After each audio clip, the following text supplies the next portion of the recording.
अस्सलामुअलैकुम वरहमतुल्लाहि वबरकातुहू। Day number 8 है और सेकंड वीक हमारा शुरू हो चुका है। इसमें आज हम देखेंगे 2 मिथ्स के बारे में जो पेरेंटिंग के हवाले से हम नॉर्मली करते हैं। एक ये कि हम बच्चे को सक्सेसफुल देखना चाहते हैं और दूसरा ये कि हम बच्चे को एक हैप्पी चाइल्ड देखना चाहते हैं। आप किसी भी पेरेंट से पूछें कि सक्सेस मतलब आपकी ग्रेटेस्ट डिज़ायर क्या है। नॉर्मली हम कहते हैं ना, वालिदैन बनने के बाद तो अपने लिए दुआएं ख़त्म हो जाती हैं, बस औलाद के लिए दुआएं रह जाती हैं। वो इसी वजह से है कि हम जो है वो बच्चे की सक्सेस और हैप्पीनेस पे फोकस करते रहते हैं। और आप किसी पेरेंट की डिज़ायर पूछें तो वो यही होगा कि बस मेरा बच्चा कामयाब हो जाए, मेरा बच्चा खुश हो जाए। We want our children these 2 things. कभी हमने ये सोचा है कि ये हम क्यों चाहते हैं? क्योंकि हमें ये पता है कि ये 2 चीज़ें जिस बच्चे को मिलती हैं उसके पेरेंट को ये लेबल लग जाता है कि दे आर गुड पेरेंट्स, क्योंकि पेरेंटिंग की वजह से उन्होंने इतना अच्छा किया है कि वो उनके बच्चे जो हैं वो कामयाब भी हैं और खुश भी हैं। यही बात असल में मैस क्रिएट करती है और हम हर वक्त परेशान रहते हैं, हम हर वक्त स्ट्रेस आउट रहते हैं इन 2 ख्वाहिशात के पीछे।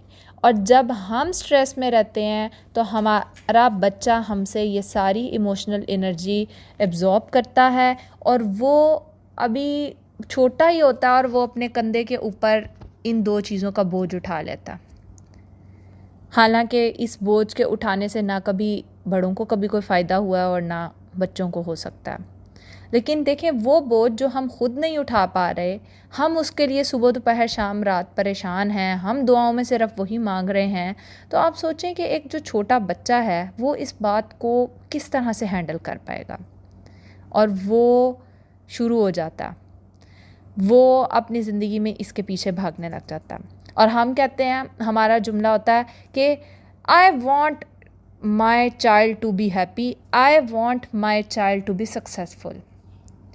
एक लम्हे को ज़रा अपने आप को झंझोड़ के पूछें कि इस दुनिया में क्या कभी हमारी मर्ज़ी से कुछ हुआ? ये दुनिया का क़ानून तो अल्लाह चला रहा है।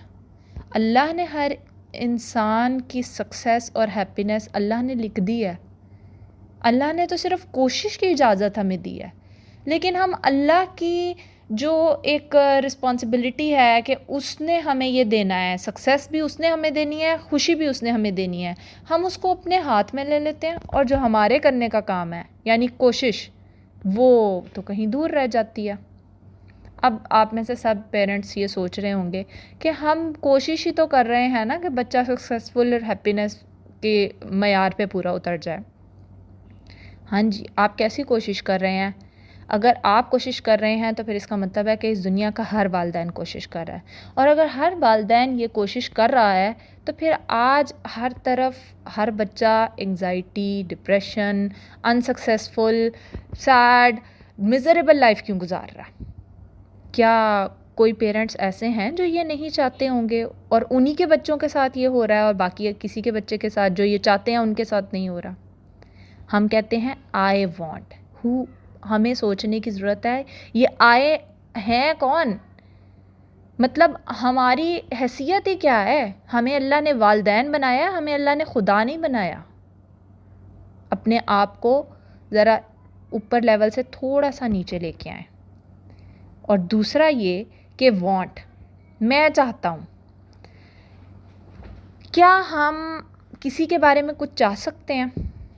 ज़रा 1 मिनट को सोचें। मैं कहूँ ये बंदा मेरे मुताबिक ज़िंदगी गुजारे और वो तो अपने मुताबिक ज़िंदगी गुजार रहा है, हम उसको देख के कुढ़ते रहेंगे या खुश होंगे? कुढ़ेंगे ही ना। तो ये उसी तरह है कि हम अपने बच्चे को हमारी ख्वाहिशात के मुताबिक ढालना चाहते हैं। बच्चे को तो पता नहीं होता कि ये माँ बाप की ख्वाहिशात क्या हैं। बच्चा अपने मासूमियत में अपनी डगर पे चल रहा होता है और हम एंग्जाइटी, हम डिप्रेशन और हम परेशानियों में रहते हैं। तो इसका मतलब क्या है? कसूर किसका हुआ? बच्चों का कसूर हुआ या हमारा कसूर हुआ? कसूर तो हमारा है कि हम चाहते हैं। हम चाहना छोड़ दें तो बच्चे भी खुश, हम भी खुश। हम सबको इर्द गिर्द खुश देखना चाहते हैं, लेकिन ये चीज़ आपने नोट किया कि कभी कभी किसी के अंदर रेजिस्टेंस भी पैदा कर सकती है।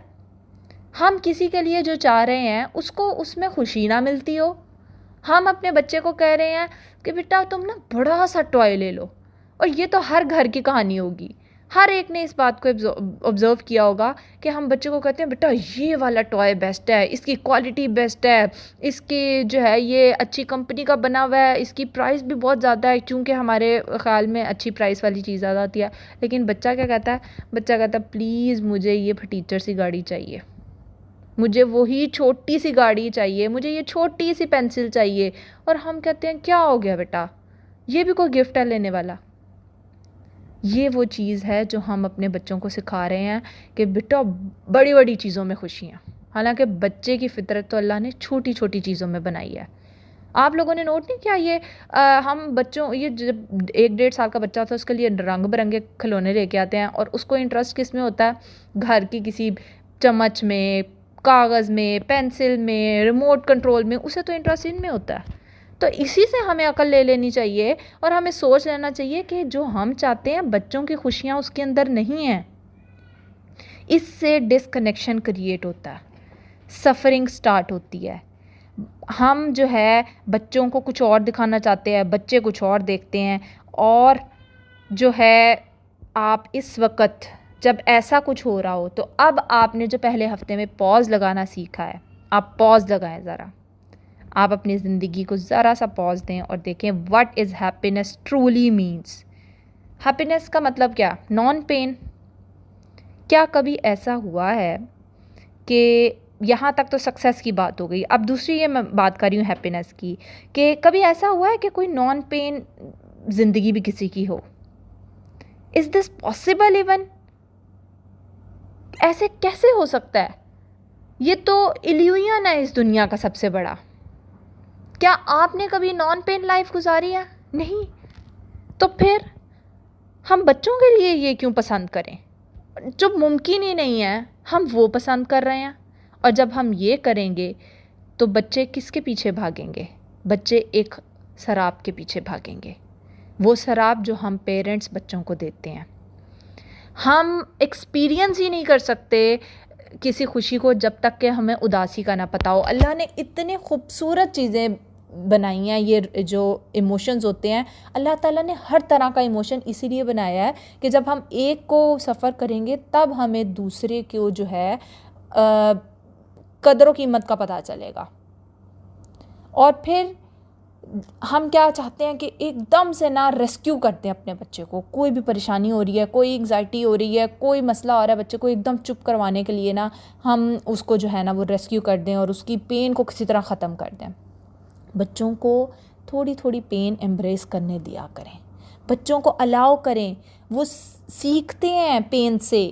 आप उनको अलाउ करें। हम कहते हैं नहीं नहीं रोना नहीं मेरा बेटा, ये टॉफ़ी ले लो, नहीं नहीं मेरा बेटा रोना नहीं। उसको पता चल जाता है कि माँ बाप को स्पॉइल कैसे करना। उनकी फीलिंग्स को आप सिर्फ वैलिडेट कर देना। अभी परसों की बात है कि मेरा बच्चा बहुत रो रहा था किसी बात पर, अब कि मुझे ये चीज़ लेनी है, अब मैं उसको वो चीज़ ला दूँ। ऐसा तो नहीं हो सकता कि बच्चा कोई चीज़ मुंह से निकाले और सब कुछ। इस दुनिया, ये प्रैक्टिकल चीज़ तो नहीं है ना, इस दुनिया में ऐसे तो नहीं होता। मैंने उसको कहा हाँ आपका ये ट्रक टूट गया है, मुझे पता है, अब आपको बहुत जो है वो बुरा लग रहा है, कोई बात नहीं बेटा, मेरा भी टूटता था, मुझे भी बहुत दर्द होता था। हाँ आपकी ये फेवरेट चीज़ थी ना, मैं समझ सकती हूँ आपकी इस बात को।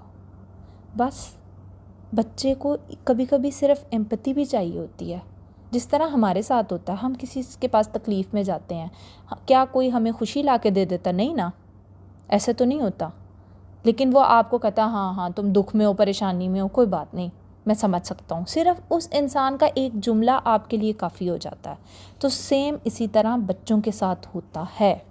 आप बच्चों को उनके सफ़रिंग को थोड़ा सा जो है वो अलाउ करें कि वो उस सफ़र करना सीखें। क्योंकि जब हम बहुत ज़्यादा पैम्पर करके एक बच्चे को रखते हैं ना, और वो बाहर की दुनिया में जब कदम रखता है तो फिर एकदम ताबड़तोड़ हमले पड़ते हैं उसके ऊपर और उसके पाँव डगमगाने लग जाते हैं। वो कहता है मैं तो पता नहीं किसी जन्नत में रहता था माँ बाप के पैरों के नीचे, ये क्या हो गया।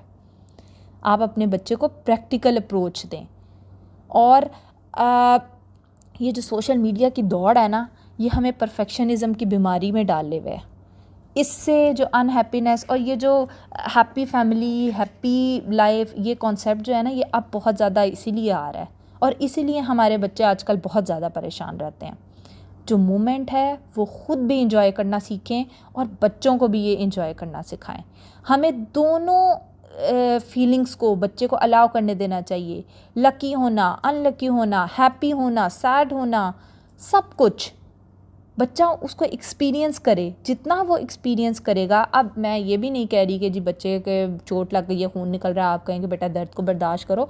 हालांकि नॉर्मली हम यही कहते हैं कि ब्रेव बॉयज़, बेटा ब्रेव बच्चे जो है ना वो दर्द को बर्दाश्त करते हैं। वहाँ ज़रूरत है कि आप उसको मरहम लगाएं। जहाँ ज़रूरत होती है कि फीलिंग्स को एम्ब्रेस करने दें, वहाँ हम करते नहीं और उल्टी जगह पे असल में हम कर देते हैं।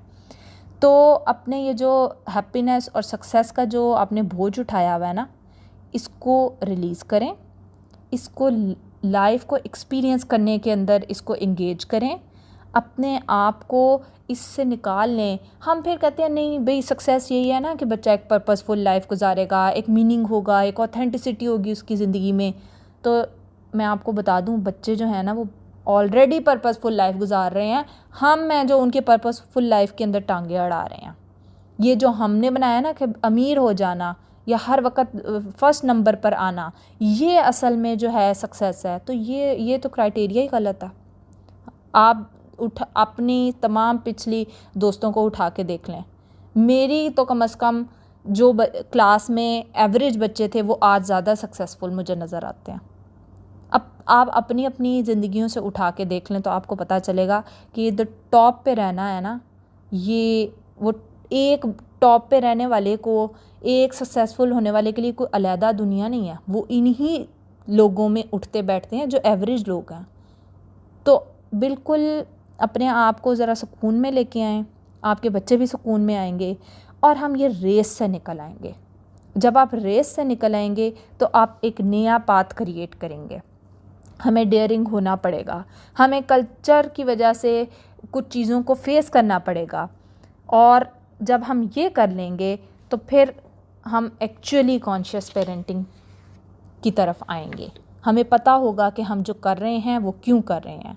और बच्चे जब फील करते हैं पेन को तो वो उसको उस पेन से पर्पसफुल बनाएं।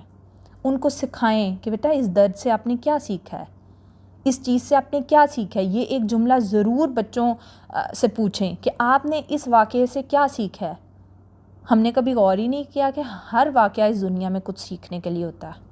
ख़ुद भी सीखें, बच्चों को भी सिखाएं और अगर आप ये सिखा देंगे तो यकीन माने आप अपने बच्चे को इस दुनिया का बेहतरीन गिफ्ट देंगे और वो होगा क़ुव्वत बर्दाश्त। आपने देखा हमारी यूथ में, हमारी जनरेशन में बिल्कुल क़ुव्वत बर्दाश्त नहीं है क्योंकि हमारे पेरेंट्स ने हमें बहुत कवर करके रखने की कोशिश की है, ज़िंदगी का सब कुछ देने की कोशिश की है और उन्होंने अपने तौर पे बेस्ट किया। ये नहीं है कि उन्होंने गलत किया, लेकिन फिर भी हम में से आज मेजॉरिटी सफ़र क्यों कर रही है फिर? तो हमने हर वक्त माँ बाप के पैरों के तले तो नहीं रहना, हमें बाहर दुनिया में निकलना है। तो अपने बच्चों को इस तरह से तैयार करें, इंशाल्लाह बच्चे भी खुश रहेंगे और आप भी खुश रहेंगे। अब आते हैं आज के टास्क की तरफ। तो टास्क ये है कि आपने एक लम्हे को इमेजिन करना है कि आपका बच्चा गंदे ग्रेड्स लेके आया है और आप अंदर क्या फ़ील कर रहे हैं उसके ग्रेड लेके। बेशक आप उसके को डांट नहीं रहे, लेकिन एक्चुअल आपके दिमाग में क्या कौन सी घंटियां बज रही हैं। वो जो घंटियां आपके दिमाग में बजेंगी तो आपको पता चलेगा कि असल में आप कहाँ से सोचते हैं, आपका अनकॉन्शियस में आपके क्या चल रहा होता है। और आपने ये भी देखा होगा कि ऑलरेडी आप एक्सपीरियंस कर चुके होंगे कि गंदे मार्क्स जब आते हैं बच्चों के तो क्या होता है, आपका रिएक्शन क्या होता है। एक पहले तो आपने इमेजिन करना है, दूसरा आप अपना रिएक्शन खुद से लिखें कि आपने क्या रिएक्शन आपका रहा है। फिर आपने ये करना है कि आज सारे दिन में जब भी कोई इवेंट हो जिसमें बच्चा सफ़र कर रहा हो, इमोशनल पेन या डिस्कम्फर्ट या कुछ भी, आपने उसके अंदर कूदने की बजाय, फटाफट उसको रिजॉल्व करने की बजाय 2 मिनट चुप करके बैठ के देखना है कि बच्चा उस चीज़ को किस तरह से ले रहा है। और थोड़ा सा आप और ज़रा गहराई में जाएंगे इस चीज़ के तो आपको पता चलेगा कि आपको किस बात का डर होता है जब आप एकदम से बच्चों के मसाइल के अंदर कूदते हैं? किस बात का खौफ होता है? और जब आपको वो अपना खौफ पता चलेगा तो आप फिर उसको ओवरकम भी कर सकेंगे। और लास्ट काम आपने ये करना है कि आपने ये देखना है कि पेन और डिस्कम्फ़र्ट को आपके बचपन में किस तरह से डील किया जाता था और आज आप उसको किस तरह डील करते हैं जब भी पेन या डिस्कम्फ़र्ट का मोमेंट आता है। और आपने ये देखना है कि अपनी ज़ात के ऊपर आप ये किस तरह डील करते हैं और आप अपने बच्चों के ऊपर किस तरह डील करते हैं। आपको पता चलेगा कि तीनों चीज़ें एक ही पैटर्न पे चल रही हैं। तो हमें अपने पैटर्न्स को खुद ब्रेक करना पड़ेगा अगर हम चाहते हैं कि हमारे बच्चे आगे सफ़र ना करें, ट्रू हैप्पीनेस और ट्रू सक्सेस के मीनिंग वो समझ सकें।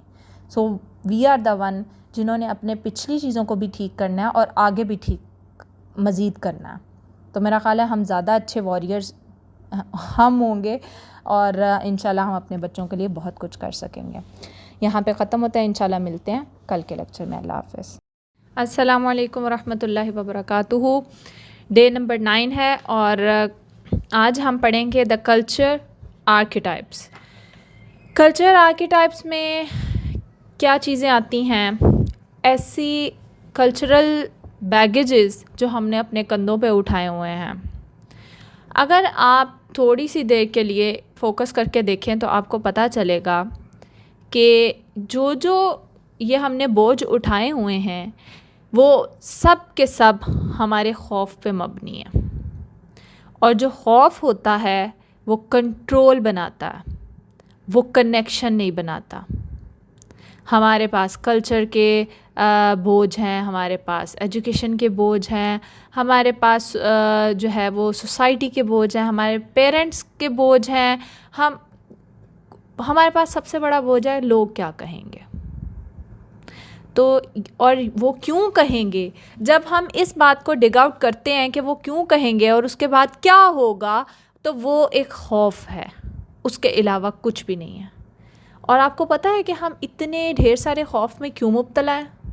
क्योंकि हकीकत में जिस हस्ती का खौफ कहा गया है ना, एक अल्लाह का खौफ, उसके अलावा हमने इस दुनिया के हर खौफ पाल रखे हैं।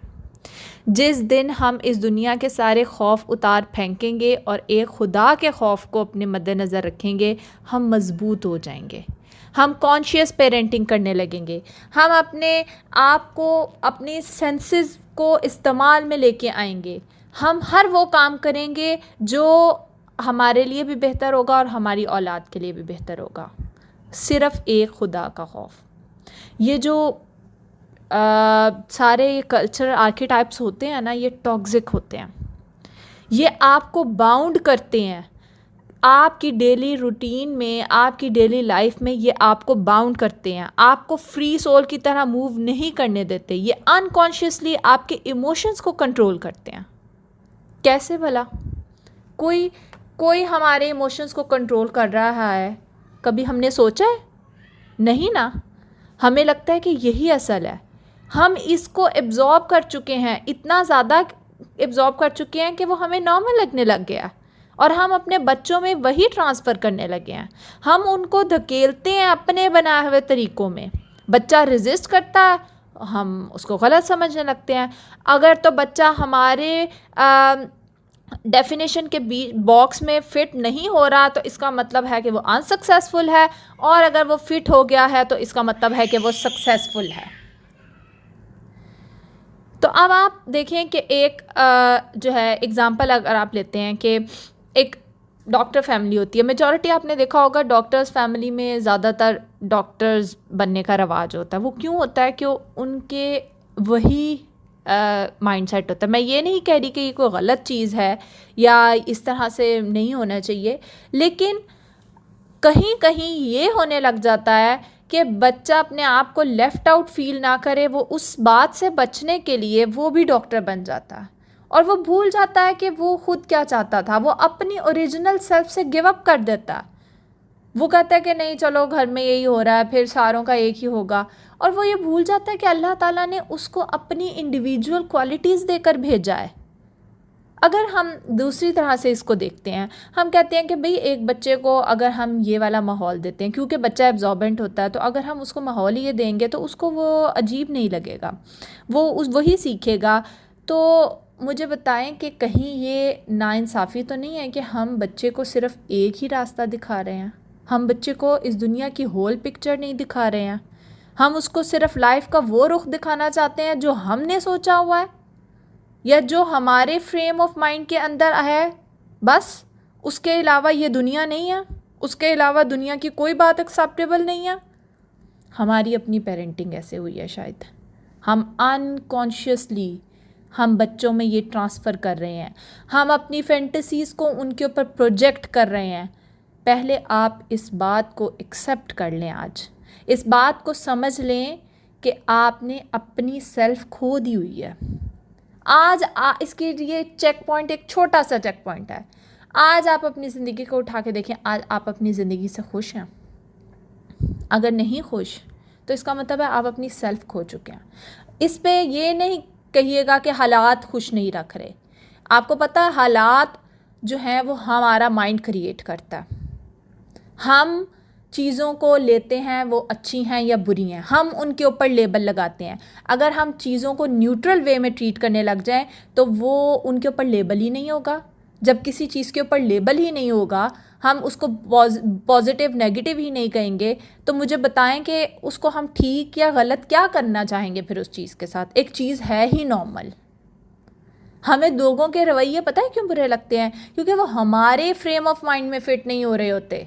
इसमें लोगों का कसूर नहीं होता, हमने अपने फ्रेम ऑफ माइंड बनाए हुए हैं। हम ये जो कहते हैं ना कि भाई जज ना करो, जज ना करो, ये कहते ही हैं शायद। हम तो अपनी पूरी ज़िंदगी को जज किए बैठे हैं, हमने तो गोल बना लिया है जज करने का। तो अभी भी मैं आपको ये जज नहीं करवा रही कि आप देखें कि आपकी ज़िंदगी क्या है। आपने बस अवेयर होना है। आप जितना अपनी ज़ात से अवेयर होंगे, आपका कॉन्शियस लेवल उतना इंक्रीज़ करेगा, और जितना आपका कॉन्शियस लेवल इंक्रीज़ करेगा, आपको रास्ते साफ साफ दिखाई देने लगेंगे। आपका अपने बच्चे के साथ कनेक्शन बहुत अच्छे से बनने लगेगा। आज का टास्क इतना मज़े का है, पूरे कोर्स में मुझे इतना मज़े का टास्क नहीं अभी तक लगा, लेकिन ये आज का टास्क जो है ना वो इतना कमाल का टास्क है। मैं कुछ एरियाज़ आप लोगों को बताऊंगी, आप उन्हें उनके ऊपर 3 सवाल सोचने हैं। आपकी मर्ज़ी है, आप हर एरिया के ऊपर लिखना चाहें अपने, जो भी आप जनरल राइटिंग कर रहे हैं अगर इस कोर्स के साथ, अगर आप हर एरिया के अंदर लिखेंगे तो ज़्यादा क्लैरिटी आएगी। नहीं लिखना चाहते सारा, कोई से 2-3 लेना चाहते हैं वो ले लें। उसमें से एक मैं आपको अगर बताऊं कि हमने उन ये जो एरियाज़ हैं उनके साथ करना क्या। फॉर एग्ज़ाम्पल, एक वर्ड है success. What does it mean to me? मेरे लिए सक्सेस क्या है? एक अच्छी बीवी, एक अच्छी बहू, एक अच्छी माँ बनना। अच्छा जी, ये कहाँ से आया है? ये मेरे कल्चर से आया है, मेरे घर से आया है, या मेरे रिलीजन से आया है? कहाँ से आया? आपने ये सोचना। फिर आपने देखना है कि how does this belief affect your relationship with your children, कि ये जो बिलीफ है आपका बना हुआ आपके दिमाग में, वो आपके बच्चों के ऊपर किस तरह इफ़ेक्ट कर रहा है। अगर एक अच्छी बीवी, बेटी, बहू बनना सक्सेसफुल क्राइटेरिया है मेरे जहन में, ये वाला क्राइटेरिया सक्सेस का मेरे जहन में तो कल्चर से आया, और मैं बच्चों के साथ किस तरह से कर रही हूँ, इस बात को इफ़ेक्ट किस तरह से हो रहा है कि मैंने बच्चों को एक मशीन बना के रखा हुआ है। बच्चे इस तरह उठें, इस तरह बैठें, इस तरह खाएं, इस तरह पिएं, क्योंकि एक अच्छी माँ के एक अच्छे बच्चे तो इस तरह से होते हैं। आप देख रहे हैं कि कहाँ से आ रही हैं हमारी थॉट्स। ये जो इस कल्चर के खौफ हैं ना, इनको उतार के फेंकना होगा। फिर एक और चलें हम लेते हैं पॉपुलैरिटी। हम कहते हैं जी पॉपुलर कौन होते हैं? जिनको भाई 4-5 कुछ लोग जानते हों वो पॉपुलर होते हैं, ठीक है। फिर ये आ कहाँ से रहा है? ऑफ कोर्स पॉपुलैरिटी कल्चर से ही आ रही है, आपकी सोसाइटी से आ रही है। अब ये वाला मेरा बिलीफ मेरे बच्चे के ऊपर किस तरह इफ़ेक्ट कर रहा है कि अगर मेरा कोई एक बच्चा इंट्रोवर्ट है तो मैं उस बच्चे को एक्सेप्ट नहीं करूँगी। एक्सेप्ट इन अ सेंस ये कि मैं हर वक्त उसके पीछे हाथ धो के पड़ी रहूँगी, ये कर लो, ये कर लो, दुनिया में ऐसे मूव करते हैं, दुनिया में ये करना होता है। मैं उस बच्चे की आइडेंटिटी को मार के रख दूँगी सिर्फ इस कल्चरल फियर की वजह से, इस सोसाइटी के प्रेशर की वजह से। यानी मैं पेरेंटिंग नहीं कर रही हूँ, मैं ये सारा जो हमारे इर्द गिर्द है वो बच्चे के अंदर मुसल्लत कर रही हूँ। मैं ख़ुद तो इन सोचों, इन चीज़ों की ग़ुलाम हूँ ही, मैं अपने बच्चे को पैदाइशी तौर पे इन सब की ग़ुलाम बना रही हूँ। तो बस आज के ये टास्क हैं, इसमें आप और ले सकते हैं पॉइंट्स, आप किस किस को ये सवाल आप तीनों पूछ सकते हैं।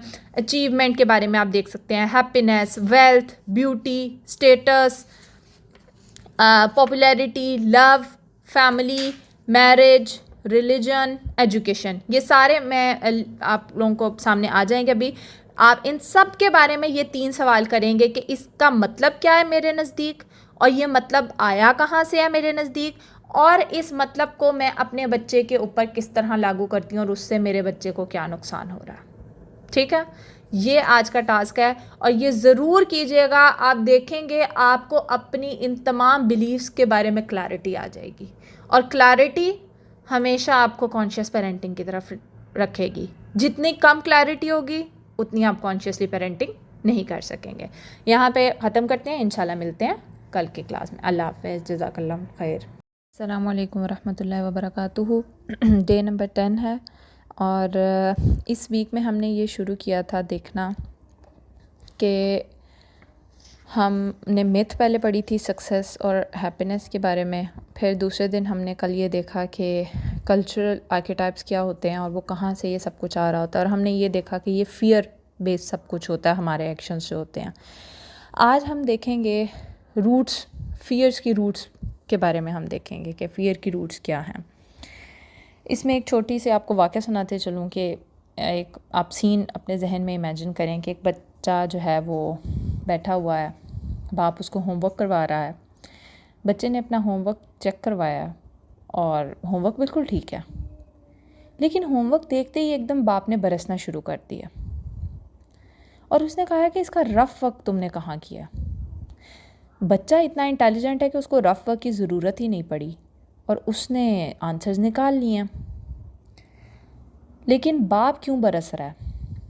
अब जब बाप ने इस बात को बैठ के सोचा तो उसे ये ख़्याल आया कि मैं अपना टेम्पर इसलिए लूज़ कर रहा हूँ कि मैं अपने ज़माने में किसी वक्त में चीटिंग किया करता था, और उसको ये लगा कि मेरा बेटा ने भी चीटिंग करके आंसर्स ला के मुझे दिखा दिए।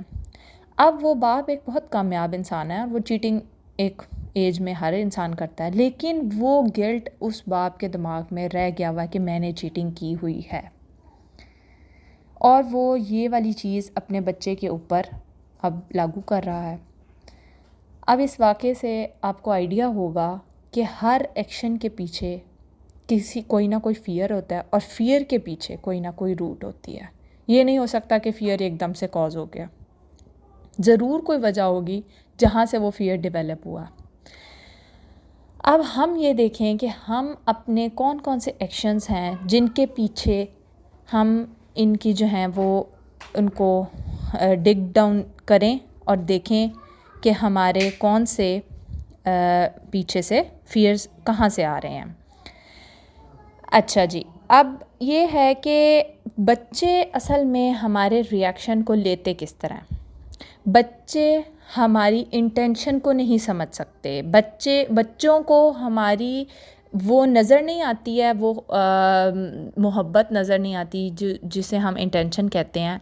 बच्चों को सिर्फ नज़र आता है एक रिजेक्शन और शेम कि इस वक्त बाप ने या माँ ने मुझे डांट दिया, बस उसको नहीं पता कि वो हमारे भले के लिए डांट रहे हैं, क्योंकि बच्चे को अभी इस बात का कॉन्सेप्ट डेवलप ही नहीं हुआ कि भलाई बुराई, नियत, नेक नियति, बदनीयति ये क्या है। ये वो अभी इस छोटी उम्र में ये वो नहीं सीख सकता। सो वो बच्चा इस रिएक्शन को लेगा कि मुझे डांट पड़ी है, उसको नहीं पता कि क्यों पड़ी है। जब तक कि आप उसको बताएंगे नहीं, बच्चे को नहीं पता चलेगा कि उसको क्यों रिजेक्ट किया जा रहा है। उसके पीछे तो आपका अपना फ़ियर है, आप बच्चे को कैसे बता सकते हैं। अब ये इस सारी सिचुएशन में जब ये सारा कुछ हो रहा होता है तो असल में ना हमारे दिमाग के अंदर ना विस्परिंग हो रही होती है, खुसफुस खुसफुस कोई कर रहा होता है, और वो ये होता है कि वी नो द बेस्ट। हम अपने बच्चे के बारे में बेस्ट जानते हैं, हम अपने बच्चे के बारे में बेस्ट समझते हैं। हमने चूँकि ज़िंदगी गुजार ली है, हमने सोसाइटी को देख लिया है, हमें कल्चर और ये सारे ये जो वी नो बेस्ट वाली बात है ना, ये कहाँ से आई है हमारे अंदर? ये हमारे कल्चर से आई है। हर वक्त के जो जुमले हैं जो इर्द गिर्द से रिश्तेदारों से सुनने को मिल रहे होते हैं कि अगर तुम ऐसे नहीं बच्चे को ट्रीट करोगे ना तो ये नाकाम हो जाएगा, और हम वो जुमले अपने बच्चों के ऊपर लागू कर देते हैं। अब एक और एग्ज़ाम्पल लेते हैं कि बच्चे जो हैं वो उछल रहे हैं इसके ऊपर, सोफ़े के ऊपर गद्दियाँ फेंक रहे हैं, ये कर रहे हैं, और एक माँ उनको डांटती है या ज़्यादा से ज़्यादा थप्पड़ भी मार देती है। और स्पेशली आप नोट कीजिएगा वो किसी और के सामने थप्पड़ मारती है, वैसे तो शायद अकेले में सिर्फ डांट रही हो। उसके पीछे उसका अपना फ़ियर होता है, फ़ियर ऑफ फेलियर, कि ये अच्छी माँ नहीं है, इसने अपने बच्चे को तमीज़ नहीं सिखाई। वो माँ का अपने फेलियर के साथ क्या रिश्ता रहा हुआ है वो ना खुद समझ पा रही है और ना वो किसी और को समझा पा रही है। यकीन जाने ये बच्चे प्यार से भी बात सुन लेते हैं। आप इन्हें बैठ के आराम से कोई बात समझाएं, ये आपसे भी ज़्यादा अच्छे तरीके से बात को समझ सकते हैं। अब इसके बाद क्या होता है, एजुकेशन सिस्टम है, नंबरों की दौड़ लगी हुई है, हर कोई अचीवमेंट फियर के अंदर है, हर कोई नंबर 1 आना चाहता है। हालांकि हर कोई तो नंबर 1 आ भी नहीं सकता, लेकिन नंबर 1 आने की दौड़ में बच्चे नफसियाती मरीज़ बनते जा रहे हैं। फिर हम देखते हैं मैरिज सिस्टम है, तलाक का खौफ। शुरू ही ज़िंदगी इधर से होती है, तलाक लेके घर में ना आ जाना, वापस ना आ जाना। कोई आपको जीना नहीं सिखाता, आपको ये नहीं सिखाया जाता कि ज़िंदगी को बेटा गुजारना कैसे है। ज़िंदगी को गुजारने का हर जुमला इस एंड पे शुरू होता है, घर टूट जाएगा, ये ना करना, घर टूट जाएगा, वो ना करना। कोई ये नहीं बताता कि ये करोगे बेटा तो आपका घर बेहतर होगा, आप ज़्यादा खुश रह सकोगे, आप ज़्यादा पुरसुकून ज़िंदगी गुजार सकोगे। क्योंकि घर वापस आने का फ़ियर हमारी सोसाइटी का एक बहुत बड़ा अलमिया है कि जो बच्चियां घर आ जाती हैं उनको तो कोई दोबारा नहीं पूछता, और वो एक सारी उम्र के लिए एक मुसीबत और बोझ बन जाती हैं। ये वो पेरेंटिंग के फ़ियर्स हैं जो हमारी कह लें दूसरी स्किन बन चुके हैं, कि हमारी अपनी बॉडी के ऊपर ये वाले फ़ियर्स की इतनी मज़बूत लेयर है कि हमें अपनी लेयर, अपनी स्किन में और इन लेयर्स में फ़र्क ही नहीं पता चलता। हमें पता ही नहीं चलता कि हम कोई बात कर रहे हैं वो अपने ओन पे कर रहे हैं या अपने फ़ियर के ओन पे कर रहे हैं। हम चीज़ों को पर्टिकुलर वे में देखते हैं एक ख़ास नतीजा निकालने के लिए। हम एक लेबल्ड मैन बन गए हैं जिसके ऊपर एक लेबल लगाओ। हम चलते फिरते इंसानों को लेबलों से देखते हैं, इंसान को इंसान के तौर पे नहीं देखते हैं। हम ये एक्सेप्ट ही नहीं कर पाते कि हम जो हैं वो हैं। हम जो हैं अल्लाह ताला ने हमें बेहतरीन बनाया है। हम मर रहे होते हैं उस लेबल को अपने ऊपर चिपकाने के लिए जिसका कोई वजूद ही नहीं है, जिससे आपकी अपनी ज़ात आपसे दूर हो रही होती है।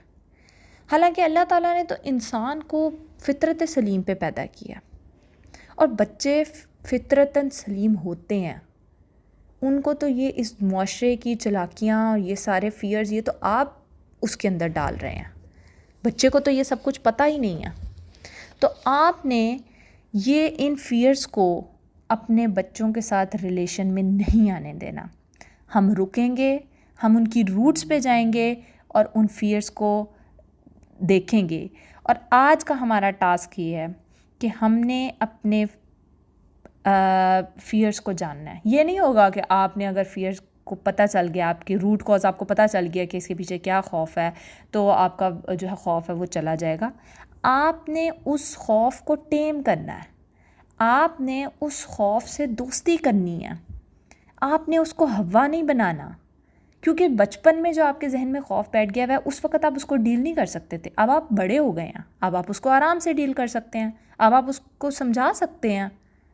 और जो है आपने जो है अपने आप को मजबूत समझना है। आपने समझना है कि मैं इसको आराम से टैकल कर सकती हूँ, मुझे बस वजह नहीं पता थी, अब मुझे वजह पता चल गई है। कल हम इसकी स्किल भी इंशाल्लाह सीख लेंगे कि आपने अपने फियर को कैसे डील करना है। अब इसमें एक और एग्ज़ाम्पल देखते हैं हम, ताकि आपको समझ आ जाए कि हम डेली रूटीन में किस तरह से हम छोटी छोटी बातों में बच्चे के ऊपर ये सारा कुछ कर रहे होते हैं। एक बच्चा सुबह उठता है, उसका टेस्ट है और वो कहता है कि मैंने आज स्कूल नहीं जाना। आपने ये देखना है कि वो स्कूल टेस्ट के खौफ से नहीं जा रहा। बच्चा स्कूल नहीं जाएगा तो आपको डर होगा कि वो फ़ेल हो जाएगा, वो फ़ेल हो जाएगा तो वो सफ़र करेगा।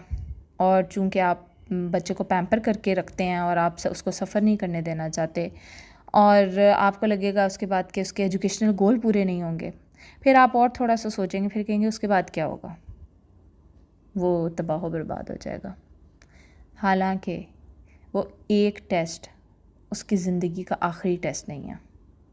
अब आप उसमें ये सोच रहे होंगे कि इस तरह तो बच्चे की आदत बिगड़ जाएगी। आप देखें कि वो हर टेस्ट पे ऐसा नहीं कर रहा होगा, वो किसी एक जगह पे आके अड़ रहा होगा। तो जहाँ वो अड़ रहा होगा वहाँ आपने उसको मज़ीद नहीं अड़ाना। आप क्योंकि उस वक़्त अगर आप अड़ गए तो आप उसके दिमाग में एक नया जो खौफ है वो पैदा कर देंगे। तो आपने उस वक़्त में पिछले हफ्ते की टेक्निक से पॉज लगाना है, सोचना है इस हफ्ते जो हम कर रहे हैं इनको डिग डाउन करना है, देखना है कि ये क्या हो रहा है। आज के टास्क में आपने सिचुएशंस लिखनी है कि कोई सिचुएशन हुई है, आपने उसको सिचुएशन को डिस्क्राइब करना है। फिर आपने दूसरा सवाल अपने आप से करना है कि वो मुझे क्या इस सिचुएशन से जो है वो खौफ आ रहा था और मैंने कैसा रिएक्ट किया। फिर आपने दोबारा से अपने आप से सवाल करना है कि जो है वो कहाँ से वो खौफ आया, कहाँ से आया, मतलब उस खौफ का मेरे से क्या रिश्ता है। इस तरह से आप अपने बच्चों के साथ होने वाले 1, 2, 3 जितने भी आज के इंसिडेंट्स हो गए उनको लिखेंगे, आप अपने खौफों की लिस्ट बनाएंगे। इस तरह करते करते जब आपकी लिस्ट पूरी होती जाएगी तो आप अपने खौफ को टेम करना भी सीख लेंगे। यहाँ पे ख़त्म करते हैं। इंशाल्लाह कल हम स्किल नंबर 2 सीखेंगे। कल की वीडियो में मिलते हैं। अल्लाह हाफ़िज़, जज़ाकुमुल्लाह। अस्सलामु अलैकुम वरहमतुल्लाहि वबरकातुहू। Day number 11। और अब कल जब हमने ये देख लिया कि हमारे हर एक्शन के पीछे फ़ियर होता है, तो अब आज हम ये करेंगे कि हमने अपने फ़ियर को करेज में चेंज करना है। फ़ियरफुल पेरेंट जो होता है वो हमेशा एक फ़ियरफुल चाइल्ड ही क्रिएट करता है। वो कभी भी बच्चा जो है वो हौसले वाला और हिम्मत वाला नहीं हो सकता। हम बच्चों से जब डीलिंग कर रहे होते हैं और अपने खौफ की वजह से डीलिंग कर रहे होते हैं तो हम क्या करते हैं असल में हम उन्हें उनके इम्पोर्टेंस जो है, उनकी ज़ात की इम्पोर्टेंस जो है वो कुछ सर्कमस्टांसेस के ऊपर दे रहे होते हैं। क्योंकि हमारे अपने फ़ियर्स हमारे ऊपर क्लियर नहीं होते तो हम जो है बच्चे को कहते हैं अच्छा इसने ये किया है तो इसके साथ मैंने ऐसा डील करना है। हम उसको दूसरा ये कॉन्सेप्ट दे रहे होते हैं कि फॉर एग्ज़ाम्पल इधर मैं आपको देती हूँ कि एक बच्चा है, वो आपसे कोई टॉय मांग रहा है और आप उसको फ़ौरन से दे देते हैं ख़रीद कर। उसके पीछे आपका ये डर होता है कि बच्चा जो है वो उदास ना हो जाए। तो इसका मतलब है कि आप उसको हैप्पीनेस जो है, उसकी एसेंस हैप्पीनेस की, उसको मटेरियलिस्टिक चीज़ों से जोड़ रहे होते हैं। क्योंकि उसके पीछे आपका अपना फ़ियर रहा हुआ है कि आपको जब कभी ज़िंदगी में एक दफ़ा वो कोई चीज़ नहीं मिली थी तो आप उदास हो गए थे। तो आप अपने बच्चे को उस उदासी से बचाने के लिए अपना फ़ियर उसके ऊपर डालते हैं, अपना खौफ उसके अंदर करके, और आउटपुट क्या निकलता है, एक कैरेक्टर में प्रॉब्लम आ जाता है बच्चे के। और वो ये मसला आ जाता है कि वो डिपेंडेंट होने लग जाता है चीज़ों के ऊपर, डिपेंडेंट होने लग जाता है सर्कमस्टांसेस के ऊपर। आज आपने देखा होगा हमारी सोसाइटी का एक बहुत बड़ा अलमिया है ये कि हम कहते हैं सर्कमस्टांसेस ही हमारे हिसाब के नहीं हैं तो हम कुछ नहीं करते हैं। हम हर चीज़ का ब्लेम किसी और के ऊपर डालने की कोशिश करते हैं। हम इस बात को समझते ही नहीं कि कुछ हम भी कर सकते हैं। यानी हम सेल्फ़ डिपेंडेंट होने की बजाय हम छोटे डिफरेंट चीज़ों के ऊपर डिपेंडेंट बच्चे को कर देते हैं। तो आपने क्या करना है, बच्चे को उसकी जो उसे दर्द हो रहा है, जो दुख हो रहा है उसकी किसी सिचुएशन के ऊपर, उसको क़ुव्वत बर्दाश्त आपने पैदा करनी है। आपने उसको बर्दाश्त करने देना है वो दर्द। आपने उसके अंदर फ़ौरन से जंप करके उसको बचाने की कोशिश नहीं करनी। आपने ये करना है कि उन फ़ियर्स को बहुत आराम से, प्यार से उनको समझना है। अपने ख़ौफ़ को भी समझना है, आपने अपने होल्स को कंप्लीट करना है। आपने जितना आप अंदर से फ़ियरलेस होंगे उतना आप देखेंगे कि बच्चे जो हैं वो फ़ियरलेस हैं। आपने ये बात तो एक तो बहुत ज़्यादा नोट की होगी कि कुछ माएँ होती हैं, वो बच्चे की हल्की सी चोट गिरने लगने पर भी बहुत ज़्यादा परेशान हो जाती हैं। मैं ये नहीं कह रही हूँ कि परेशान नहीं होना चाहिए, परेशान होना चाहिए कि कोई ज़ोर की ना लग गई हो, लेकिन उसको बहुत ज़्यादा परेशान कर देती हैं। और सेम फिर आगे आप देखेंगे कि वो बच्चे वैसे ही चीज़ों को परसीव करते हैं, वो वैसे ही अपने इंसिडेंट्स को उसी तरह करते हैं। तो अगर आप मज़बूती से खड़े होंगे तो आपके बच्चे भी मज़बूत होंगे। आपने बच्चे को ये वाली बात सिखानी है कि बेटा आपने इस बात पे गौर करना है, आपने सेल्फ़ डिपेंडेंट होना है, आपने चीज़ों के ऊपर डिपेंडेंट नहीं होना। आपने उसको जो है इस तरह से देखना सिखाना है कि चीज़ें किस तरह दिखाई देती हैं। यानी अगर कोई सिनेरियो हुआ है तो आपने बच्चे को करंट मोमेंट में रहना सिखाना है। आपको पता है कि जो मोस्ट ऑफ़ द फ़ियर्स होते हैं वो फ्यूचर का थ्रेट भी होते हैं, कि मैं इसलिए डर रही हूँ कि इसका फ्यूचर पता नहीं क्या होगा, इस बात का फ्यूचर पता नहीं क्या होगा। अगर एक छोटी सी चोट लगी है, वो मैंने ना ठीक की, तो वो होते होते पता नहीं क्या बन जाएगा। फ्यूचर थ्रेट होता है हमें। तो देखें, फ्यूचर तो अल्लाह के हाथ में है, फ्यूचर तो हमारे हाथ में है ही नहीं। तो जो चीज़ हमारे हाथ में है ही नहीं, हम उसके पीछे अपने आप को खपाएं ही क्यों। हम प्रेजेंट मोमेंट में रहें। हमें पता हो ये वक्त मेरे पास है, अच्छा चोट लगी है, आओ बेटा हम इसको डील कर लेते हैं। अच्छा आपको ये टेस्ट में आपके मार्क्स कम आ गए हैं, कोई बात नहीं, हम इसको सीख लेते हैं। अच्छा आपकी बहन भाई से लड़ाई हो गई है, कोई बात नहीं, हम देख लेते हैं कि इसको कैसे करना है।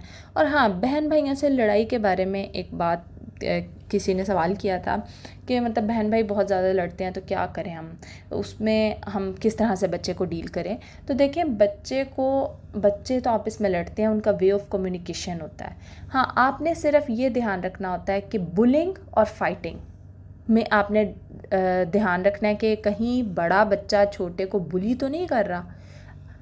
बुलिंग होती है जब एज गैप ज़्यादा होता है, कि जी दूसरी पार्टी को पता नहीं है कि कैसे डील करना है। और फाइटिंग होती है कि दोनों का पलड़ा बराबर का होता है और दोनों बच्चे बराबर का लड़ रहे हैं। तो आपने बस इस बात का फाइटिंग के दौरान ध्यान रखना होता है। आपने उस करंट मोमेंट में रहना सिखाना होता है। अब जिस तरह जब भी मेरे बच्चे आपस में लड़ते हैं तो मैं उनको कहती हूँ, देखो अभी आप लड़ रहे हो ना, अभी थोड़ी देर के बाद आप दोनों आपस में दोस्ती कर लोगे। क्या ये लड़ाई हमेशा रहती है? आप हमेशा एक दूसरे को कहते हो अब मैं नहीं आपके साथ खेलूँगा, लेकिन आप फिर दोनों एक दूसरे के साथ खेलने लग जाते हो। मैं कॉन्टिन्यूसली उन्हें सिर्फ ये कह लें स्लो पॉइजनिंग करती हूँ जब भी वो ये लड़ते हैं, कि अब वो ये बात को इतना समझ चुके हैं कि जब भी लड़ते हैं ना तो खुद ही बोल रहे होते हैं कि अभी तो हम लड़ रहे हैं ना, अभी देखना हम फिर भूल जाएंगे। तो आपने ये बात बच्चों को छोटी छोटी टिप्स होती हैं कि आपने इस तरह से बच्चों को सिखानी होती है। फिर ये है कि लाइफ को आप प्लान नहीं कर सकते हैं, क्योंकि उसको चलाने वाले आप हैं नहीं हैं, उसको चलाने वाली ज़ात तो ऊपर बैठी है। यानी अगर कोई मुझसे ये पूछे कि ये मेरा बच्चा ऐसे करे तो मैं उसको कैसे कर दूँ, मैं उसको कैसे टैकल करूँ, तो देखें, टैकल बच्चे के तो टेंट्रम्स और बच्चे के तो मूड स्विंग्स और बच्चे के तो सब कुछ चेंज होता रहेगा। टैकल तो मैंने करना है ना। मैं अगर अपने अंदर से मजबूत नहीं होंगी तो मैं किसी भी सिचुएशन को टैकल नहीं कर सकूँगी। अगर मैं खौफ में ही मुब्तला रहूँगी फ्यूचर के, पास्ट के, तो मैं उसके प्रेजेंट में नहीं रह सकूँगी। तो आपने अभी का जो मोमेंट आपके पास है, आपने उसको एम्ब्रेस करना है, आपने ऑथेंटिसिटी के साथ उसको करेज में डेवलप करना है। आपने कहना है हाँ मैं इसको करेजसली मैं इसको टैकल कर सकती हूँ। आपने अपने आप को उस खौफ से निकाल के इस प्रेजेंट मोमेंट में लेके आना है। Yes, I can do everything. अगर कोई परेशानी आ गई है, मैं उसको सोच के, मैं उसको देख के मैं कर सकती हूँ। आपने आहिस्ता आहिस्ता से इन चीज़ों को टेम करना है। आपने इल्यूजन से बाहर निकलना है। हम उनको मतलब बच्चों को भी धड़ल्ले से चीज़ों को फेस करना सिखाएं। ये नहीं कि बच्चे दबक के बैठ जाएं, ये नहीं कि बच्चे बहुत ज़्यादा ओवर रिएक्ट करने लग जाएं। आपने इत्तेदाल का रास्ता इख्तियार करते हुए उनको ये चीज़ें सिखानी हैं। अब इसमें आ जाते हैं आज के टास्क की तरफ। टास्क में ये होगा कि आपने अपनी फेयरफुल थॉट्स लिखनी है कि my fearful thought is for example character building. ठीक है, is it occurring in the present और फ्यूचर, यानी कैरेक्टर बिल्डिंग जो है वो आप किस मतलब ये अभी हो रही है या फ्यूचर में है। जाहिर है कैरेक्टर बिल्डिंग तो रोज़ की बुनियाद पे होती है। मैं फ्यूचर वाले कैरेक्टर बिल्डिंग में ना चली जाऊँ कि जी कल को बच्चा पता नहीं कैसा होगा। मेरे पास आज है, मुझे अल्लाह ने आज का दिन दिया है, कल तो किसी ने भी नहीं देखा। तो मैंने आज अपने बच्चे को कैसे डील करना है, कैसे करना है, तो मैं उसमें कंटेंटेड रहूँगी। मैं कहूँगी हाँ मैं आज एक चीज़ भी सिखा दूँ तो कोई मसला नहीं, वो सीख जाएगा, वो बच्चा है अभी। फिर आपने एक्नॉलेज करना है, आपने इस बात को वैल्यू देनी है कि प्रेजेंट मोमेंट में रहना है और अभी जो हो रहा है उस सिनेरियो में यानी मैं क्या कर सकता हूँ। फिर ये कि व्हाट इफ़ आपका एक फ़ियर ये भी हो सकता है कि मैं उसकी पढ़ाई का कैसे ध्यान रखूँ। भाई वो पता नहीं पढ़ के कुछ बन भी पाएगा कि नहीं, और ये जो है वो प्रेजेंट में नहीं हो रहा, ये फ्यूचर में हो रहा है, क्योंकि कुछ बन पाना ये फ्यूचर की बात है। तो मैं उसके लिए कि किस चीज़ को एक्नॉलेज करूँगी कि प्रेजेंट मोमेंट में किस तरह रहूँगी। मैं कहूँगी yes I can do best now. मैं अब बच्चे के लिए आज मैंने बच्चे को जो पढ़ाना है मैं उतना बेहतरीन पढ़ा दूँगी। तो जितना आप प्रेजेंट में रहेंगे उतने आपके फ्यूचर के जो खौफ हैं वो आहिस्ता आहिस्ता ख़त्म होते जाएंगे। और बस इसमें यही है कि आज आप ये करेज में अपने सारे खौफ को करेज में ट्रांसफ़र करना है कि मैं अब जो पिछले फियर्स बैठे हुए हैं मेरे दिमाग में, मैं तब कुछ नहीं कर सकती थी, मैं अब कुछ कर सकती हूँ। ये आज मेरे हाथ में है, ये अल्लाह ने कोशिश और करने का काम आज दिया है, तो मैं आज इंशाल्लाह अपना बेस्ट रोल प्ले कर सकती हूँ। यहाँ पे आज की क्लास ख़त्म होती है, इंशाल्लाह कल मिलते हैं। जज़ाकुमुल्लाहु खैर, अल्लाह हाफ़िज़। अस्सलामु अलैकुम वरहमतुल्लाहि वबरकातुहू। डे नंबर 12, और अभी तक हमने ये पढ़ा है कि फ़ियर के बारे में हमने सारा देखा है कि फ़ियर होते हैं हमारे हर एक्शन के पीछे। फिर हमने उनकी रूट कॉज देखी कि वो कहाँ से आ रहे होते हैं। आज हम पढ़ेंगे ट्रांसफॉर्मेटिव स्किल इस फ़ियर को ख़त्म करने के लिए। पहले तो हमने इसको करेज में ट्रांसफ़र करने की कोशिश की है। अब हमने क्या करना है, एक्सपेक्टेशन टू एम्पैथिक एंगेजमेंट, यानी हम बच्चे से एक्सपेक्टेशन जो करते हैं उसको हम हमदर्दी और मोहब्बत वाली रवैये के अंदर चेंज किस तरह से करें। एक्सपेक्टेशन से इस रवैये की तरफ आने के लिए हमें ऑफ कोर्स थोड़ी सी ये देखना पड़ेगा कि ये हमने क्यों करना है। एक्सपेक्टेशंस क्योंकि मौत की तरह होती हैं। अगर हम से कोई हर वक्त एक्सपेक्ट करता जाए तो हम बहुत ज़्यादा थक जाते हैं, क्योंकि हम कहते हैं कि हमें इंसान होने का मार्जिन दिया जाए, हम अपनी मर्ज़ी से जो है वो करना चाहते हैं, तो हम अपने कंधे के ऊपर बहुत ज़्यादा बोझ नहीं उठा सकते। यही वाली चीज़ बच्चों के साथ होती है कि हम सुबह उठता है बच्चा, वहाँ से बच्चे से एक्सपेक्टेशन शुरू करते हैं और रात सोने तक हमारी एक लंबी रोज़ की लिस्ट होती है जो हम एक्सपेक्ट कर रहे होते हैं बच्चे से। तवक्कुआत, खामखा की तवक्कुआत जो शायद बच्चों के ऊपर अप्लाई भी नहीं होती। हम ख़ुद तो सफ़र करते ही करते हैं, लेकिन हम बच्चों को भी थका देते हैं ऐसे इल्यूजन और ऐसे ख्वाबों के पीछे जिनकी कोई हकीकत नहीं होती है।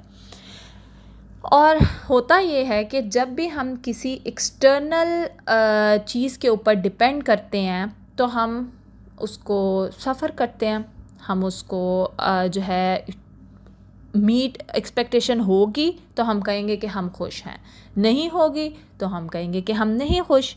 आप और करके देखें कि एक बच्चे से आपने एक आवाज़ दिया, आप उसे कहते हैं बेटा पानी का गिलास पिलाना, बच्चा से कहता है नहीं मैंने अभी नहीं पिलाना। एक 6 साल का बच्चा, एक 7 साल का बच्चा, ठीक है, आपका मूड एकदम ऑफ हो जाएगा। आप उससे चूँकि एक्सपेक्ट करके उसको आवाज़ दे रहे थे, आप ये नहीं सोच रहे थे कि अगर ये कर देगा तो ये एक अच्छी बात होगी कि वो मेरी हेल्प कर रहा है। आपने उसके ऊपर ये लागू कर दिया कि मैंने अगर कह दिया है तो इसको करना चाहिए। यानी ये वो छोटी छोटी एक्सपेक्टेशंस होती हैं जो हम रोज़ की बेस पे बच्चों से लगाते हैं।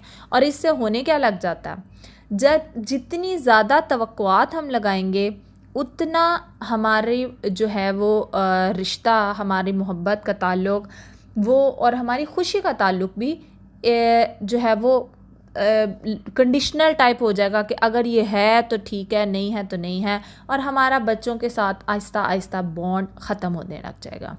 हम उनको उस फ्रेम के अंदर फ़िक्स करने लग जाएंगे जो हम उससे तवक्को करते हैं, क्योंकि बच्चे की जो रियलिटी है, जो बच्चे की हकीकत है, वो हमारी तवक्कुआत से बिल्कुल मुख्तलिफ होती है।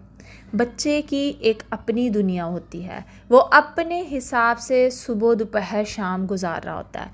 आप जब उसके अंदर अपनी तवक्कुआत घुसाने की कोशिश करते हैं तो वहाँ क्लैश हो जाता है और आपके और उसके अंदर सुबह से लेके शाम तक एक अनलिमिटेड जंग जो है वो चल रही होती है।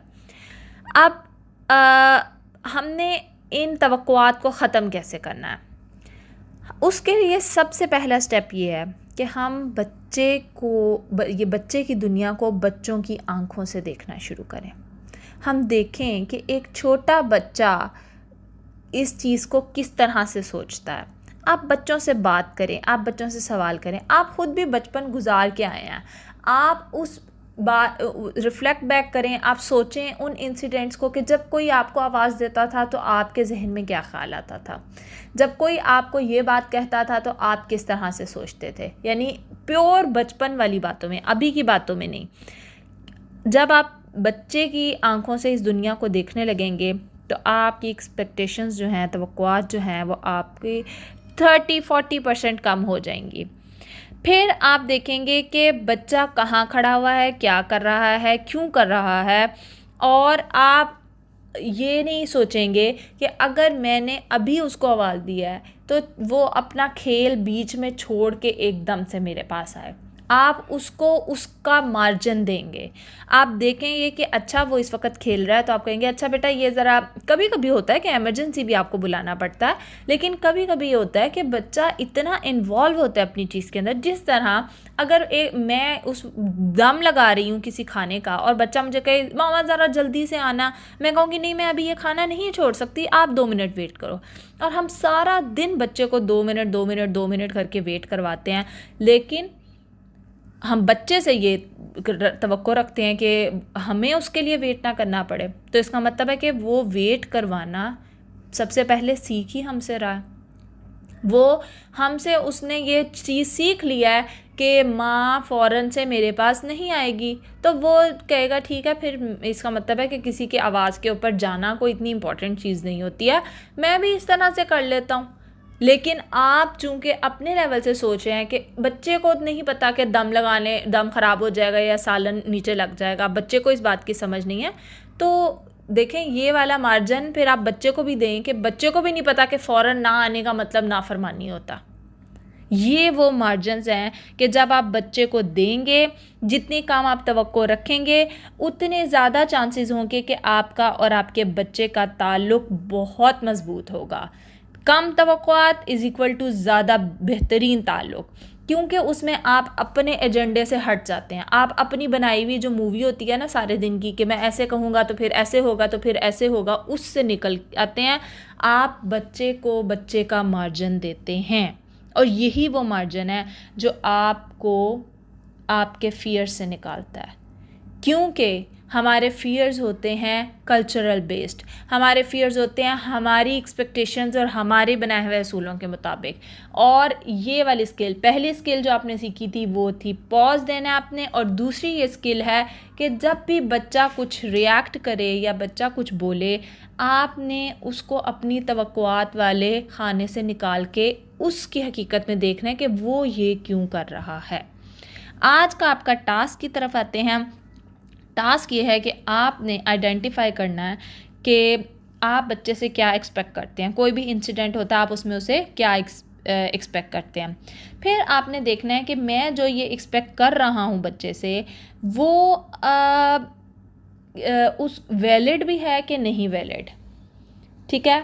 फिर तीसरा आपने ये करना है कि आपने इजनेस वाली यानी प्रेजेंट वाली सिचुएशन को देखना है कि फॉर एग्ज़ाम्पल ये कि मेरा बच्चा रो रहा था उसका ट्रक टूटने पे, तो वो महसूस क्या कर रहा था।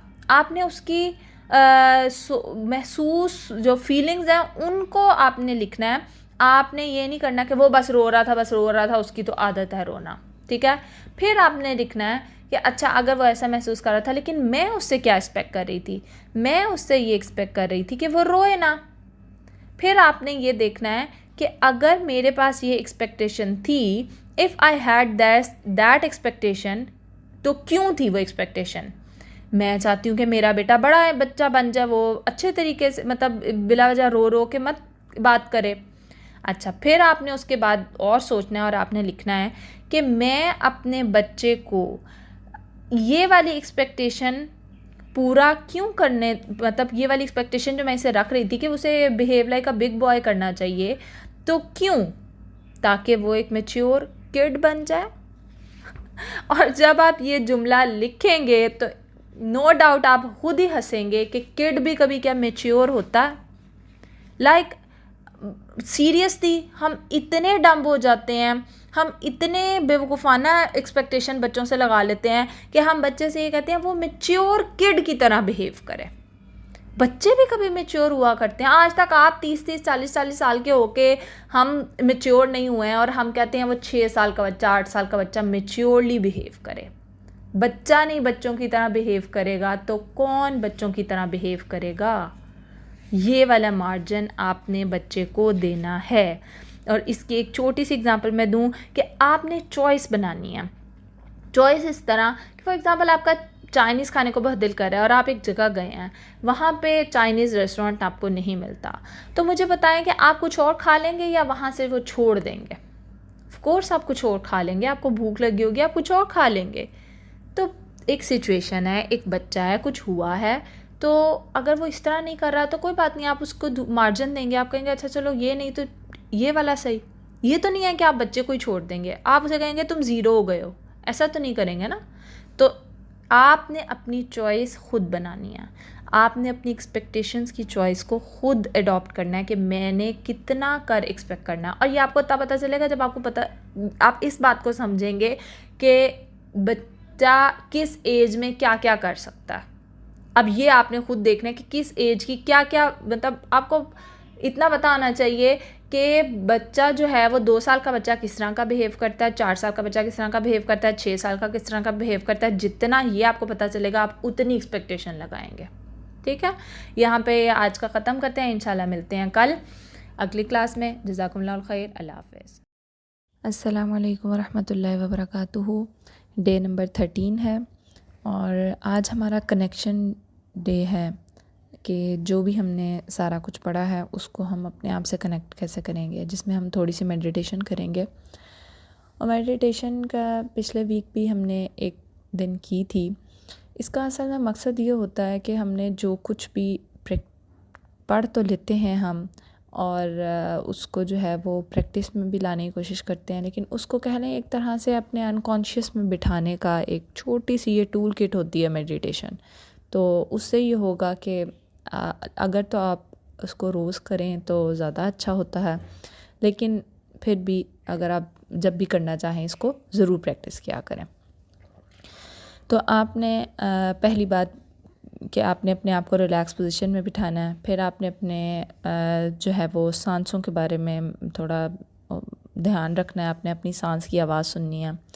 और आपने पहले भी नोट किया होगा कि जैसे ही आप अपनी सांस की आवाज़ को सुनते हैं, आप अपने प्रेजेंट में आ जाते हैं। आपके जो बैगेजेस होते हैं, आपके जो खौफ होते हैं, आपके जो एंग्जाइटी के लेवल्स होते हैं, वो कम होकर प्रेजेंट में आ जाएंगे।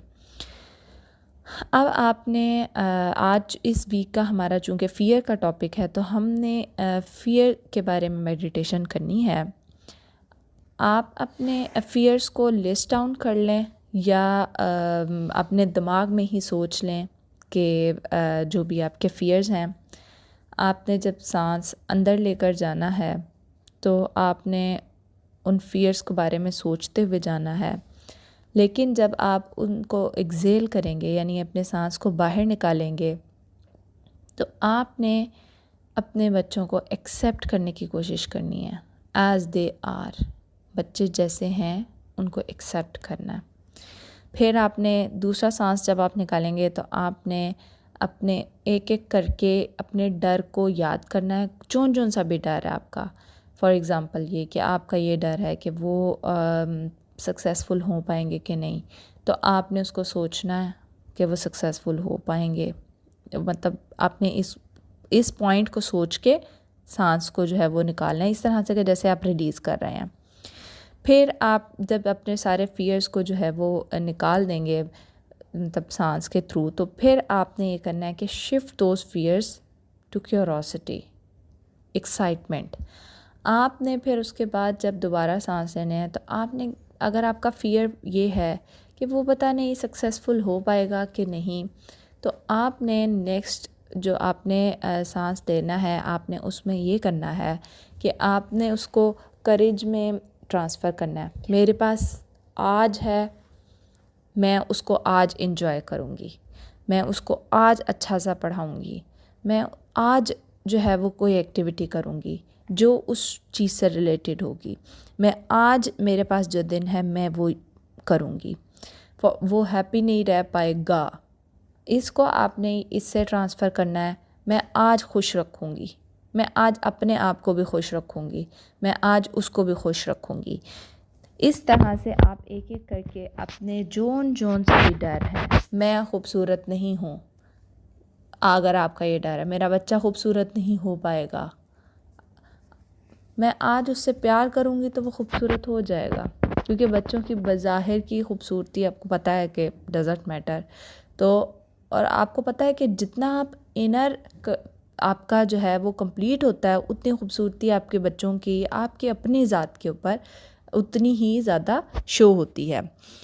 फिर जब आप ये सारा कुछ कर लेंगे तो आपने लास्ट चीज़ जो सांस बाहर निकालते हुए सांस अंदर लेते हुए सोचनी है, वो ये है कि जो भी उनका फेट होगा, जो भी उनका नसीब होगा, जो भी उनका मुस्तकबिल होगा, वो इंशाल्लाह एक अच्छी जगह पर होंगे, इंशाल्लाह वो एक घर में होंगे, इंशाल्लाह वो वर्थलेस नहीं होंगे, उनकी एक अहमियत होगी उनकी ज़िंदगी में, उनकी अपनी ज़िंदगी में, लोगों की ज़िंदगी में वो एक अहमियत के हामिल इंसान होंगे।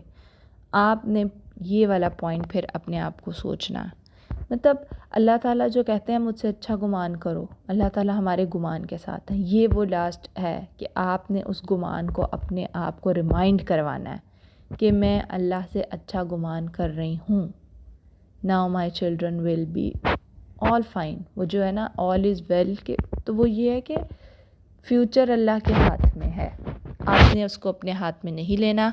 और इस मेडिटेशन के थ्रू आपने उसको जो है वो इसके अंदर निकालना है।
अब जो है आप मेडिटेशन की प्रैक्टिस छोटी सी कर चुके हैं, तो बस कल के लिए ये कि कल आपने अपनी क्लास कोशिश करना है कि आप अर्ली अटेंड करें, क्योंकि कल आपका बच्चों के साथ कनेक्शन डे है और आपने सारा दिन टूल्स को जो है वो प्रैक्टिस करना है जो आपने इस पूरे वीक में सीखे हैं। तो अगर आप वीडियो कल की सुबह में सुन लें तो आपके पास ज़्यादा टाइम होगा कि आप बच्चों के साथ उसको प्रैक्टिस कर सकेंगे, नहीं तो उससे अगले दिन फिर अगली वीडियो आ जानी होती है। ठीक है, फिर इंशाल्लाह मिलते हैं अगली क्लास में। जज़ाकुमुल्लाह खैर, अल्लाह हाफ़िज़। अस्सलामु अलैकुम वरहमतुल्लाहि वबरकातुहू। डे नंबर 14 है और आज हमारा सेकंड वीक का लास्ट डे है अल्हम्दुलिल्लाह। और आज जो है वो हम अपने बच्चों के साथ जो है वो कनेक्शन डे मनाएंगे। कल तो हमने अपने आप से कनेक्शन किया था थ्रू मेडिटेशन, आज हम अपने बच्चों के साथ कनेक्शन डे करेंगे। और उसमें आप लोग सोच रहे होंगे कि सारा कुछ तो मैं कहती हूँ कि फ़ियर है वो रिलीज़ कर दो, कोई बात है उसको जाने दो। तो मतलब सारा कुछ, अगर कुछ भी नहीं मैंने करना तो क्या क्या करना है, खाली खाली सा लग रहा होगा आप लोगों को। लेकिन असल में तो आप अभी तो शायद ज़िंदगी गुजारना शुरू हुए हैं। पहले तो आप ग़ुलाम थे अपनी सोचों के, अपने खौफ के, अपने इर्द गिर्द की बातों के। आपने तो अभी अपने आप को जो है वो कंट्रोल में किया है। किसके कंट्रोल में? अल्लाह के कंट्रोल में शायद। ये छोटी छोटी जो चीज़ें थी जिन्होंने आपको अपने कंट्रोल में करके रखा हुआ था, उनसे निकाल के आपने अभी तो ट्रू सेल्फ अपनी जो है वो अल्लाह ताला के हाँ शायद सौंपी है। क्योंकि पिछले को छोड़ना बहुत मुश्किल होता है, मैं समझ सकती हूँ, और नई चीज़ को एक्सेप्ट करना उससे भी ज़्यादा मुश्किल काम होता है। कैटरपिलर जो बटरफ्लाई का है वो जा चुका है, लेकिन अब बस बटरफ्लाई इंशाल्लाह बनने वाली है। और जब बटरफ्लाई बन जाएगी तो फिर सब बेस्ट हो जाएगा इंशाल्लाह। आपको पता है ये जब आप कपड़ा अपना रंगवाने जाते हैं, अगर ऑलरेडी से रंगा हुआ कपड़ा हो और उसको आप रंगने वाले को देते हैं और उसे कहते हैं कि इस पे ये वाला रंग चढ़ा दो, तो वो क्या करता है? वो उस पिछले रंग को पहले उतारता है। वो कभी भी ऐसा नहीं करता कि उसके ऊपर ही दोबारा कोई रंग चढ़ा दे। हमें कुछ भी ज़िंदगी में करने के लिए पहले अपनी पिछली चीज़ को रिलीज़ करना पड़ता है। अगर हम उसके ऊपर ही अगला रंग चढ़ाएंगे तो जो अगला रंग चढ़ेगा वो बहुत ही अजीब गंदा सा चढ़ेगा, ना पिछला होगा ना अगला होगा, कुछ समझ नहीं आएगी। तो किसी भी नए पैटर्न को एब्जॉर्ब करने के लिए हमें पिछले को रिलीज़ करना पड़ता है। अब अगर आप अपने पिछले फियर्स को रिलीज़ कर चुके हैं, आप पॉज लगाना सीख चुके हैं, आपको ट्रेडिशनल और कॉन्शियस पेरेंटिंग में बेसिक फ़र्क पता चल चुका है, तो अब आप अपनी इंटेंशंस ठीक कर सकते हैं। अब आप आगे मूव ऑन कर सकते हैं। ये जो हर वक्त हम कहते हैं ना पिछली बातों को छोड़ो ना, मट्टी पाओ, भूल जाओ, माफ़ करो, आगे चलो, आगे बढ़ो। आगे बढ़ने के लिए पिछलियों को छोड़ना पड़ता है, अपने हाथों को खोलना पड़ता है। उन हाथों को मेरा ख़्याल है आप 2 हफ़्ते लगा कर शायद खोल चुके हैं। अब आप अपनी इन सारी चीज़ों को पॉजिटिवली, करेज के साथ, और इसके साथ कि आपने उनके साथ इंजॉय करना है, आपने उसको एक मोहब्बत देनी है और ये सब कुछ करना है, तो आप बेहतरीन आगे कर पाएंगे। अगर और आज देखिएगा आपको बच्चों की बदतमीज़ी कुछ ज़्यादा ही फ़ील होगी, बच्चे आपको टेस्ट करेंगे, लेकिन आपने ये बहाना आपके पास नहीं होगा कि बच्चे ज़्यादा तंग कर रहे हैं तो मैं ऐसे करें, क्योंकि अब तक आप इतना तो समझ चुके होंगे कि ये सब कुछ कहाँ से आता है।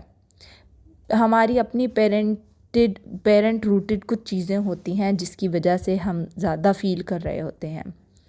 तो आपने आज उनके साथ बेहतरीन दिन गुजारना है। आपने इस बात को मान लेना है, गारंटी दे देनी है, एक सर्टिफिकेट लिख के लगा लें घर में कि my child will be a successful and happy person इंशाल्लाह। और अब आपने इस करेज के साथ बिहेव करना है कि एक सक्सेसफुल बच्चा मेरे पास है, एक जो है वो हैप्पी बच्चा मेरे पास है, तो मैं उसके साथ कैसे बिहेव करूँगी। जिस तरह हमारी सोसाइटी में ज़्यादा इज़्ज़त किन लोगों को दी जाती है, एक स्टेटस वालों को ना। तो आप अपने बच्चे का स्टेटस खुद डिक्लेयर करें, इंशाल्लाह अल्लाह ताला आपको वो स्टेटस दिखाएगा एक दिन। आप वो स्टेटस डिक्लेयर करके घर में लगा लें। जब आप वो लगा लेंगे तो फिर आप उसको नेगेटिव साइड की बजाय एक पॉजिटिव साइड की तरफ से देखेंगे। आप ये छोड़ देंगे कि जो है वो कुछ कमी है जिसको मैंने पूरा करना, वो ऑलरेडी पूरा है। आपने बस उसके साथ बिहेव करना है, आपने बस उसके साथ इंटरैक्ट करना है। आपने इस दिन को भरपूर इंजॉयमेंट के साथ गुजारना है। मैं ये नहीं कह रही हूँ कि आप सारा दिन फ़न करते रहें, लेकिन आपने इंटरनल करेज, इंटरनल हैप्पीनेस और इंटरनल लव के साथ गुजारना है। और आज का टास्क में ये कि सबसे पहले आपने सोचना है कि कैसा महसूस होता है अगर आप अपने बच्चे को खौफ से आज़ाद देखें। आपने ये इमेजिन करना है कि वो पेरेंट जो एक हैप्पी पेरेंट होता है वो कैसे बिहेव करता है। For example, a happy parent behave politely, या अ हैप्पी पेरेंट जो है वो एक मोहब्बत के साथ जो है, क्योंकि वो ख़ुद खुश होता है तो वो हर एक से खुशी से बात करता है। फिर आपने आज की इंटेंशन लिखनी है।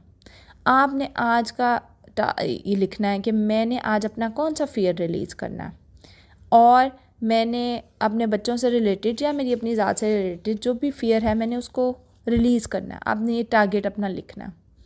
फिर आपने थोड़ा सा और सोचना है और आपने ये देखना है कि इस पूरे हफ्ते में जब आपने अपने फ़ियर्स को चैलेंज किया कि भाई ये फ़ियर्स तो मेरे अपने बनाए हुए फ्यूचर के फ़ियर्स हैं, या पास से आ रहे हैं, या ये सारा कुछ है, प्रेजेंट में मैं नहीं रहती हूँ, तो आपको एक ऐसा कौन सा चैलेंज लगा था जो आपको बहुत अजीब लगा था। फॉर एग्ज़ाम्पल कि आप ये भी चैलेंज ले सकते हैं कि हर वक्त अगर मैं बच्चे को पढ़ाती रहूँगी तो वो सक्सेसफुल होगा, क्योंकि नॉर्मली यही है ना, हमारा खौफ भी यही होता है और हमने देखा भी यही होता है, हमने खुद भी यही किया होता है। तो आपने कोई सा एक ऐसा चैलेंज लिखना है कि अच्छा मैंने ये वाली बात को चैलेंज फील किया है कि इस तरह करने से सक्सेसफुल या हैप्पीनेस नहीं मिलती है।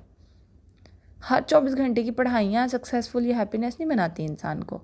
आप लोगों का जो सा वो चैलेंज हुआ है, मतलब मुझे तो कम से कम यही लगता था कि भाई इसी तरह शायद इंसान सक्सेसफुल होता।